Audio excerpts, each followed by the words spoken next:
Banking duty, తర్వాత stock market duty రెండింటి కనుక చేస్తే దాన్ని మ్యూచువల్ ఫండ్ అంటారు. ఇలా మ్యూచువల్ ఫండ్స్ యొక్క ఫలాలు అన్ని రాష్ట్రాలకు, అన్ని పట్టణాలకు, అందరి వ్యక్తులకు రావడం లేదనేది విషయం.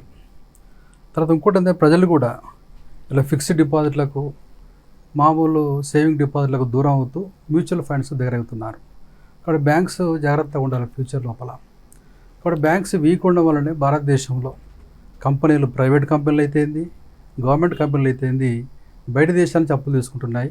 వాటినే విదేశీ వాణిజ్య అప్పులు అంటారు, ఎక్స్టర్నల్ కమర్షియల్ బారోయింగ్స్ అంటారు. ఇవాళ ఒక 5 సిటీస్ లోపల ఈ మ్యూచువల్ ఫండ్లు కాన్సన్ట్రేట్ అయినాయి. ఇలా ముంబై, ఢిల్లీ, బెంగళూరు, పూణే, కోల్కతా. అట్లా కాకుండా దాదాపు 52.52%.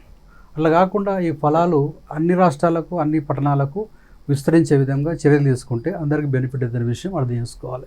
ఇందులో ఉమెన్ పర్సెంటేజ్ కూడా తక్కువగా ఉంది, 25% ఉంది. వీళ్ళ పర్సెంటేజ్ కూడా పెంచుకోవాలి. ఎందుకంటే జనాభాలో దాదాపు సగం ఉంటారు కాబట్టి వీళ్ళని కూడా కన్సిడర్ చేసుకోవాలి. కాబట్టి ఇక్కడ భారతదేశంలో మొట్టమొదటి ఇలా మ్యూచువల్ ఫండ్ ఏది ప్రభుత్వ రంగంలో అంటే UTI, unit trust of India అంటారు. దీనే డొమెస్టిక్ ఇన్స్టిట్యూషన్ ఇన్వెస్టర్ కూడా అంటారు, డిఐ అని కూడా ఎస్ అంటారు.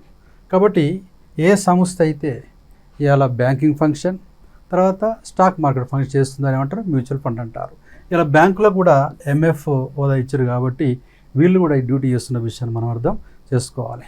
కాబట్టి ఈ మ్యూచువల్ ఫండ్ ఫలాలు అన్ని రాష్ట్రాలకు, అన్ని పట్టణాలకు, అందరి వ్యక్తులకు వచ్చే విధముగా తీసుకోవాలా. బ్యాంకులు కూడా తప్పకుండా ఫిక్స్డ్ డిపాజిట్లపై వడ్డీని, తర్వాత నెక్స్ట్ ఇది సేవింగ్ డిపాజిట్ల వడ్డీని కూడా పెంచుకుంటే వాళ్ళు మనుగడ సాధిస్తారు.